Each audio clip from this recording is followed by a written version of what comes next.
तो प्रिंसिपल जो है जिसके बेसिस पे एयरक्राफ्ट हवा में उड़ता है वो सारे हम समझ गए हैं। अब हम बनाएंगे कुछ पेपर मॉडल्स जिससे हम लोग बना के फ्लाई कर सकते हैं, उड़ा सकते हैं और एंजॉय कर सकते हैं।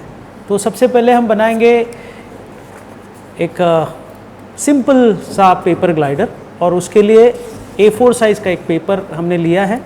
अब इसको कैसे बनाना है ध्यान से देखिए कैसे हम इसको बनाएंगे। सबसे पहले हम इसको सेंटर में से एक लाइन फोल्ड करेंगे। इसके लिए वर्टिकली जो इसकी लेंथ है, लेंथ के अकॉर्डिंग उसको सेंटर में से हम इसको फोल्ड करेंगे। तो ये फोल्डिंग हमारी कैसी हो रही है आप देख सकते हैं, बहुत ही सिंपल है ये। इसको ऐसे हमने फोल्ड कर दिया। इसकी एक क्रेज अच्छे से होनी चाहिए, इसलिए इसको फोल्डिंग प्रॉपरली होनी चाहिए। आप जितना इसको सिमेट्रिकली फोल्ड करेंगे, दोनों साइड में इक्वल आएगा, उतना अच्छा बनेगा। क्योंकि ध्यान रखिए एरो मॉडलिंग में सिमेट्री बहुत इंपॉर्टेंट होती है। दोनों तरफ सेम साइज होना चाहिए, सेम डिस्टेंस रहना चाहिए उनका चीज़ों का, और उसका वेट बैलेंस होना चाहिए। तो ये सेंटर में से हमने यहाँ से इसको फोल्ड कर दिया। बहुत ही सिंपल सा एक ग्लाइडर हम बनाने जा रहे हैं। यहाँ से ऐसे फोल्ड कर दिया, देख लीजिए ऐसे फोल्ड कर दिया। सेंटर में से आना चाहिए, ध्यान रहना है कि वो सेंटर में लाइन के अकॉर्डिंगली उसको फोल्ड करना है। दूसरा ये जो कॉर्नर है राइट साइड का, उसको भी मैं यहाँ फोल्ड कर दूँगा। इक्वली दोनों की लेंथ बनेगी और दोनों इक्वली यहाँ पे फोल्ड हो जाएंगे, तभी वो अच्छे से बन पाएगा।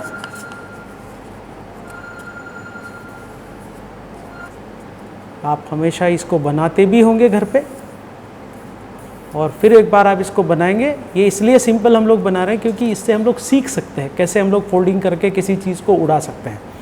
अब ये इस तरीके से एक ट्रायंगल बन गया। यहाँ पे ये जो कॉर्नर है टॉप कॉर्नर, इसको हम ये जो क्रेज मिली है हमको, इसके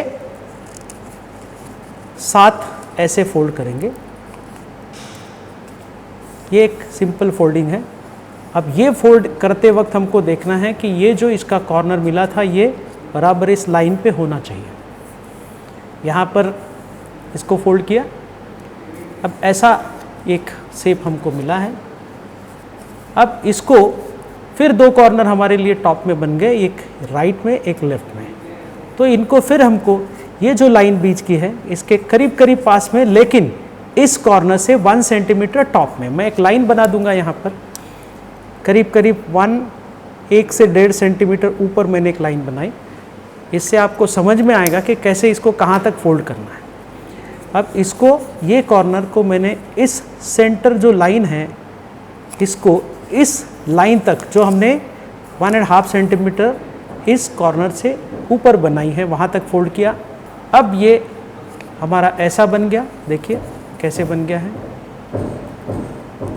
अब इसमें ये जो कॉर्नर हमको नीचे मिला है इसको हम उल्टा फोल्ड करेंगे। उल्टा फोल्ड कर दिया इसको, देखिए।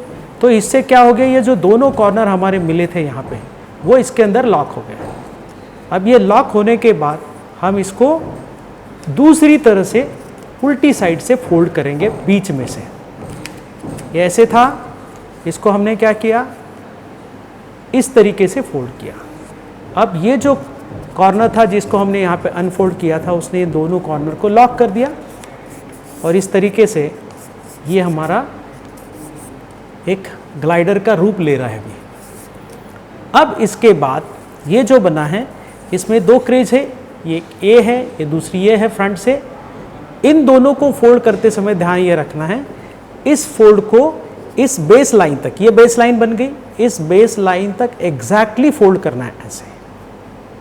फिर से मैं बताऊंगा, ये जो क्रेज है इसको इस क्रेज के साथ मैच करना है, बीच में नहीं रखना है या नीचे नहीं लाना है, इसको ठीक यहाँ तक ऐसे फोल्ड करना है ताकि ये दोनों एक दूसरे से मैच हो जाए। ऐसे एग्जैक्टली फोल्ड करेंगे। ये फोल्ड करना आप जितना प्रॉपरली करेंगे, आराम से करेंगे, धीरे से करेंगे, उतना वो अच्छा होते जाएगा। दोनों साइड से इक्वली फोल्ड होना चाहिए क्योंकि सिमेट्री का ध्यान यहाँ पे रखना पड़ेगा। अब दूसरी जो साइड है उसको भी हम लोग यहाँ तक मैच करेंगे ऐसे ही। ध्यान रहे ऊपर से जहाँ से हम फोल्ड कर रहे हैं, ये दोनों साइड इक्वल हाइट से फोल्ड होना चाहिए। अगर वो नहीं हुई तो हमारा जो ग्लाइडर है वो एक्सपेक्टेड रिजल्ट नहीं देगा, वो किसी दूसरी तरफ चले जाएगा, थोड़ा सा उसमें प्रॉब्लम हो सकता है। इसलिए दोनों ये क्रेज जो है बहुत इम्पॉर्टेंट होते हैं। अब ये हमारा ग्लाइडर बन गया है, सिंपल ग्लाइडर है। इसको सीधा कर लीजिए, इसको आप उड़ा सकते हैं। उड़ाते समय कभी ये होता है कि हम देखते हैं हमारा ग्लाइडर कैसे भी हम लोग उसको हवा में छोड़ेंगे थोड़ा सा फोर्स देके, कभी कभी नीचे चला जाता है।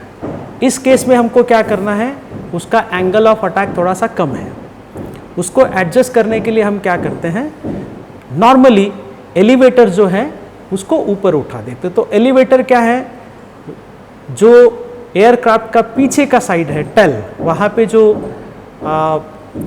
हॉरिजॉन्टल स्टेबलाइजर होता है, उसका जो मूवेबल पार्ट है जो अप और डाउन हो सकता है, उसको एलिवेटर कहते हैं। तो इसको हम लोग इस विंग का जो लास्ट पोर्शन है उसको एलिवेटर की तरह इसको थोड़ा सा ऊपर फोल्ड कर सकते हैं, ऐसे कर देंगे। इससे होगा ये, जब हमारा एयरक्राफ्ट हवा में चलेगा तो हवा यहाँ पे आके यहाँ पे टकराएगी इस सरफेस में। जब वो यहाँ टकराएगी तो वो ऊपर की तरफ थोड़ी सी उसको बेंड होना पड़ेगा, हवा को टर्न होके जाना पड़ेगा, और उस वक्त वो इस टेल को नीचे दबा देगी तो हमारा एयरक्राफ्ट ऊपर की तरफ जाएगा। ये उसके करेक्शंस होते हैं, आमतौर पे ये करके हम उड़ा सकते हैं। और ज़्यादा स्टेबिलिटी के लिए ये प्लेन जो यहाँ पे सरफेस दिख रहा है विंग का, इसको हम थोड़ा सा एंगुलर कर सकते हैं। दोनों विंग के बीच में, लेफ्ट और राइट विंग के बीच में थोड़ा सा एंगल बढ़ा सकते हैं, ऐसे इसको डायहेड्रल एंगल कहते हैं, जो विंग को इधर से मिलती है। तो इसके कारण थोड़ी सी स्टेबिलिटी बढ़ती है। ये होने के बाद आपको इसको उड़ा के देखना है। उड़ाना कैसे है, हॉरिजॉन्टली डालना है, ना ऊपर ना नीचे, हॉरिजॉन्टली इसको हवा में थोड़ा सा फोर्स देके छोड़ना है। फ्लाइट हम उसको कहते हैं जैसे वो थोड़ी दूर तक चला जाए। वैसे तो पत्थर को भी हम फेंक देते हैं तो आगे चला जाता है, लेकिन इसको इसलिए हम लोग फ्लाइट कहते हैं कि कम एनर्जी में ये स्मूथली ज़्यादा डिस्टेंस तक चला जाता है। Thank you.